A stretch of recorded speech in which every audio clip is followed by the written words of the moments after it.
Şeyx Allah elmə və bərəkət versin. Salam əleykum rahmetullah. İnşallah Allah Subhanahu taala'nın haqları haqqında biraz bizi faydalandır inşallah. Allah elmə və bərəkət versin.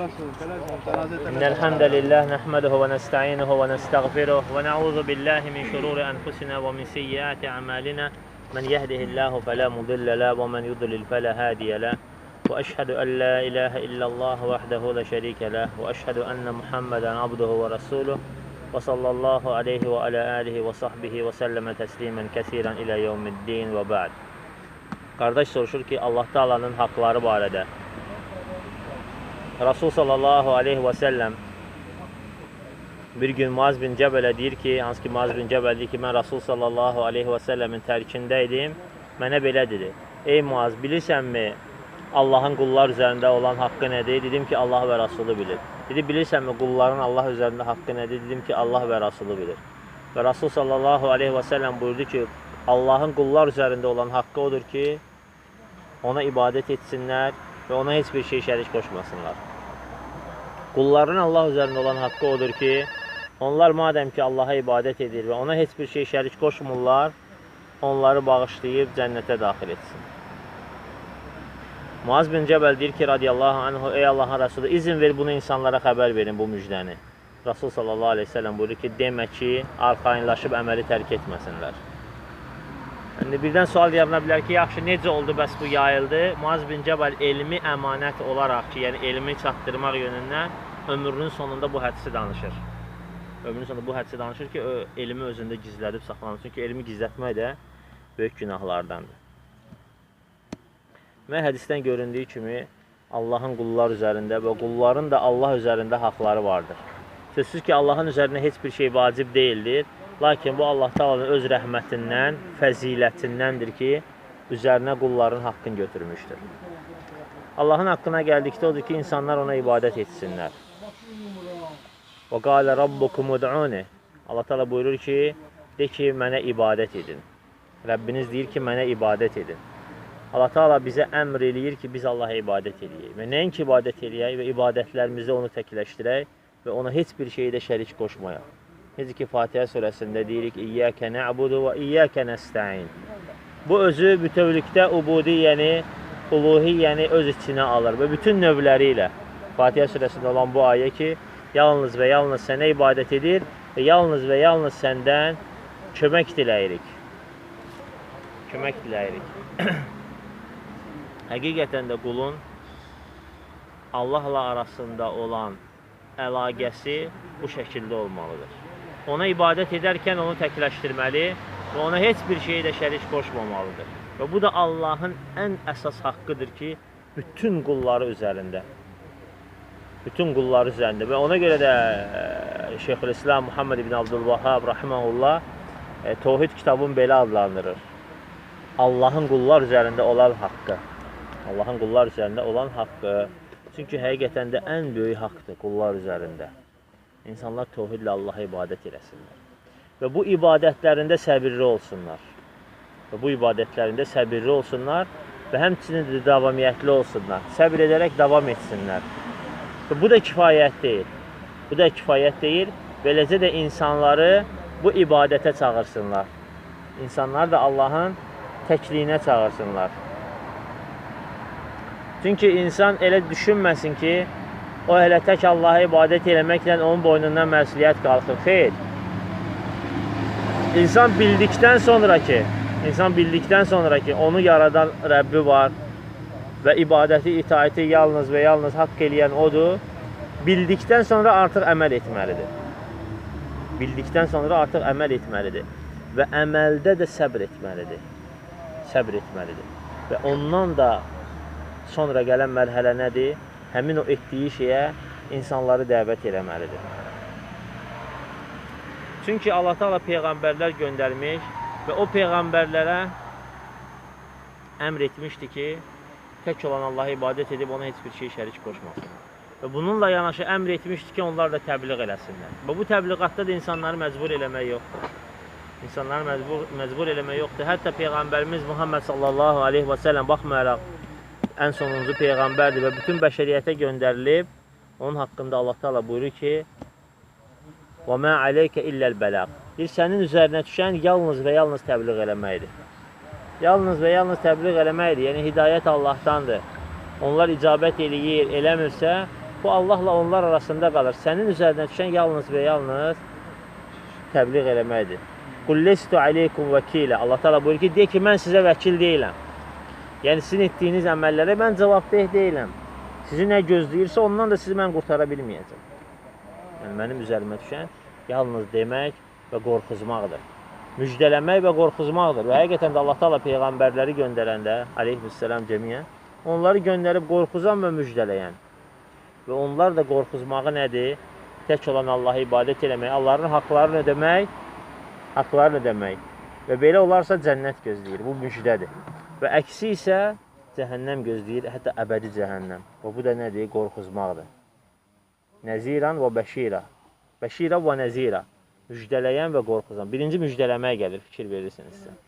Birinci müjdələmək gəlir. Ona görə dəvətçi ən birinci müjdələməlidir insanları. Müjdələməlidir. Həm də qorxuzur bununla yanaşı. Lakin ilk olaraq başlayanda qorxuzmaqdan başlamırsan. Başlayanda müjdələməkdən başlayırsan. Müjdələməkdən ki, icabət edin, sizi bu kimi böyük mükafatlar gözləyir. Və ondan sonra qardaşlar, tohiddən sonra gəlir Allah Taala'nın qullar üzərində olan növbəti haqları. Onlardan da biri məsələn Allah Taala buyurur ki, "Və aqimus-salə", ən birincisi tohiddən sonra namaz qılmaq. "Və atuz-zəkat", və zəkat vermək. Zəkat vermək. "Və savmu Ramadan", Ramazan orucu tutmaq. "Və haccul beyt", və Allahın evini həcc eləmək. Necə ki, Abdullah ibn Abbas radiyallahu anhumə Rasul sallallahu aleyhi və səlləmin belə bir sözlərini rivayət edərək buyurur ki, "Buniyəl İslamu alə xams", İslam 5 şey üzərində bina olur. "Şəhədətü ən la ilahə illallah və ənə Muhammedən Rasulullah", şəhadət gətirmək ki, Muhammed Allahın qulu və Rasuludur. Şəhadət gətirmək ki, Allahdan başqa ibadəti haqqı olan məbud yoxdur və Muhammed sallallahu aleyhi və səlləm onun qulu və elçisidir. Və namaz qılmaq. Və iqamis-salət və itə-i zəkat, və sonra zəkat vermək. Və savmu Ramadan, Ramazan orucu tutmaq. Və həccül beyt. Başqa rivayətdə gəlir ki, mən istəta iləcə əlikə səbilə. Deyir, kim bunu bacarırsa eləmək. Və bunlar Allah Taala'nın qullar üzərində olan ən böyük haqlarıdır. İnsan bunları yerinə yetirdikdə artıq Allahın üzərində bina etdiyi İslamın ərkanlarını yerinə yetirmiş olur. Və Allahın ən böyük qul üzərində olan haqlarını artıq ödəmiş olur. Artıq ödəmiş olur. Və bunlar da insanlar icra etməsi yönündən fərqlidirlər.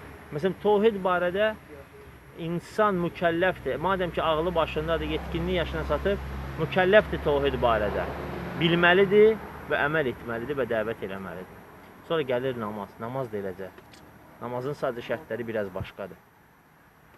Yetkinlik yaşına çatmalıdır, müsəlman olmalıdır və s. digər namazın hansı ki, hamımız bildiyi şərtləri var, namazı qılmalıdır. Və bunda da heç bir üzr yoxdur. Namazı qılmaq üçün, qılmamaq üçün heç bir üzr yoxdur. Sadəcə bəzi rüsxətlər var. İnsan unudanda nə edir, yatıb qalanda nə edir, xəstələnəndə necə qılır, səfərdə necə qılır, bu kimi rüsxətlər verilir. Yəni, lakin insan daima mükəlləfdir. Madəm ki, ağlı başındadırsa, mükəlləfdir. Ondan sonra gəlir zəkat vermək. Bunun artıq biraz əhkamları fərqlidir. Bu artıq insan daima bununla mükəlləf deyildir. İnsan malı olarsa, mal nisab həddinə çatarsa və bir ildə onun üzərindən keçərsə, mal nisab həddinə aşağı düşmədən artıq onun zəkatını verir. Sonra gəlir Ramazan ayı, hansı ki 11 ayın içində olan ən əzəmətli aydır ki, insan o bir ilin içində o bir ayı Allah üçün gündüzlərin oruç tutur, özün yeməkdən, içməkdən, şəhvətdən və digər iftar edici şeylərdən qoruyur. Ondan sonra gəlir Allahın evini həcc eləmək və bunun da əhkamları biraz fərqlidir. Bu da yalnız insan ömründə bir dəfə mükəlləfdir. İnsan ömründə cəmi bir dəfə mükəlləfdir. Oruc məsələn, insan xəstə olanda tutmur, fidyə verir. Yox, səfərdə olanda tutmur, sonra qəza eləyir onu başqa günlərdə. Yox da xəstə olanda əgər sağalması ümid olunan xəstəliksə, sonra onu qəza eləyir. Və beləcə də həcc. Bunlar Allah Taala'nın qullar üzərində olan elə bir haqlarıdır ki, hansı ki, İslam bunun üzərində bina olub. Ondan sonra gəlir Allah Taala'nın növbəti haqları. Yaxşılığı əmr edib pisliklərdən çəkindirmək. Allah yolunda şəriətin əmr etdiyi bir şəkildə cihad olarsa və rəhbərlik bayrağı altında olarsa və bu əmr olunarsa çıxarış artıq yenə də bu əmr olunan insanlar bununla vaciblər və bu da Allahın haqlarındandır, vacib haqlarındandır. Həmçinin dəvət eləmək, bu da Allah Taala'nın vacib haqlarındandır. Həmçinin görürsən, bəzi şeylər var ki, müstəhəblik hökmünü daşıyır. Ola bilsin ki, bəzən vacibata çevrilə bilər. Bunlar da Allah Taala'nın haqlarındandır. Və beləcə Allah Taala'nın xoşuna gəlib, sevib bəyəndiyi nə sözlər, əməllər varsa, istər gizlində olsun, istər aşkarda, bunlar hamısı Allah Taala'nın qullar üzərində olan haqlarıdır və bunlar ibadət adlanır. Bunlar ibadət adlanır. Və ümumilikdə də ibadətin yalnız və yalnız bir sahibi var. Bir sahibi. Onu bir haqq edən var. O da uca Allah Subhanahu wa Taala'dır ki, insan bütün bu ibadətlərin hamısının yalnız və yalnız Allah üçün eləməlidir. Yenə qayıdırıq mövzumuzun əvvəlinə. O da nədir? Allahın təvhid haqqı. Və bütün İslam dinində olan əhkamlar, hamısı təvhidlə əlaqəlidir. Hamısı təvhid, hətta ticarətdə olan müamelət məsələləri hamısı yenə sonunda təvhidə qayıdır. Nəyə görə? Çünki insan etdiyi bu şeylərdə ən birinci onda iman, əqidə olmalıdır ki, Allahın varlığına yəqinliklə inanmalıdır və vəd etdiyi əzaba və vəd etdiyi mükafata yəqinliklə iman olmalıdır ki, o etdiyi ticarətində və yaxud da ailəsi ilə, dostları ilə olan müamələsində onun qəsd etdiyi nədir? Yenə onun təvhidinə qayıdır. Təvhidinə qayıdır və ona görə görürsən ki, bütün əslində əhkamlar da hamısı nədir? Təvhid. Ona görə alimlər deyirlər ki, Quran başdan başa təvhiddən ibarətdir. Təvhiddən ibarətdir. Bu baxanda görürsən ki, Quranın 1/3 sırf təvhid ayələrindən danışır. Uluhiyyə, rububiyyə, adı və sifətlər. 1/3 isə danışır qıssalardan. Digər 1/3 isə danışır əhkamlardan. Deyirsən ki, bəs ola bilsin, necə oldu ki, bəs hamısı deyirlər təvhiddən danışır? Onda cavab belə olur ki, təvhid barədə olan ayələr bəllidir. Qıssalar da təvhidlə bağlı. Çünki niyə görə? Qıssaları keçən hadisələr və o hadisələrdə zikr olunan insanlar görürsən ki, təvhidlə bağlıdır. İstər orada mənfi aqibəti olan insanlar, pis aqibəti olan insanlar və yaxud da yaxşı, xoş aqibəti olan insanlar bir də təvhidlə bağlı. Kim ki, təvhidə icabət edib, buna dəstək olub, Allah da onları mədh edir, tərifləyir. Əksi olaraq insanları isə zəmm edir. Və görürsən ki, təvhidlə bağlıdır. Həmçində əhkam ayətləri, namaz, oruc, zəkat, müamələt və s. bu kimi əhkamlara da baxanda görürsən ki, bunlar da hamısı nədir? Allaha ibadəti nizam, intizam şəklində olsun deyə. Yəni, Allah da ibadəti haqq eləyir. Hamısı onun üçündür. Namaz, oruc, zəkat, həcc. Və bunların da əhkamları var. Ondan doğrudur ki, yəni Allaha ibadət kamil bir şəkildə olsun. Gözəl bir şəkildə olsun. Məsələn, ona görə də Allah Taala peyğəmbərləri göndərir ki, insanlar baxmayaraq fitrətən Allahı bilirlər, lakin necə gəldi ibadət etməsinlər. Ona görə də şəhadət tək la ilə illallahla bitmir. Əşhədü ən la ilə illallah və əşhədü ənə Muhammedən Rasulullah. Yəni, ibadətə haqqı olan Allahdır və o ibadətlər də hamısı Rasulullah sallallahu aleyhi və səlləmin etdiyi bir şəkildə olunmalıdır. Və təvhid ona görə ikisi ilə birlikdə tamamlanır. Ona görə əhkamların da hamısı yenə qayıdır təvhidə və yenə qayıdır hamısı Allahın haqlarına. Və Allah Taala'dan istəyirəm ki, bizləri onun haqlarını layiqincə yerinə yetirməkdə bizə yardımcı olsun. Və bu işi bizim üçün asanlaşdırsın və bizi bu işdə davamiyyətli eləsin və bu hal üzrə yaşayıb və bu hal üzrə ölən müsəlman, mömin kəslərdən eləsin. Və axiru da'vana enelhamdülillahi rabbil alemin. Və salatu və selamu alə nəbiyyina Muhammed və alə alihi və sahbihi əcməin.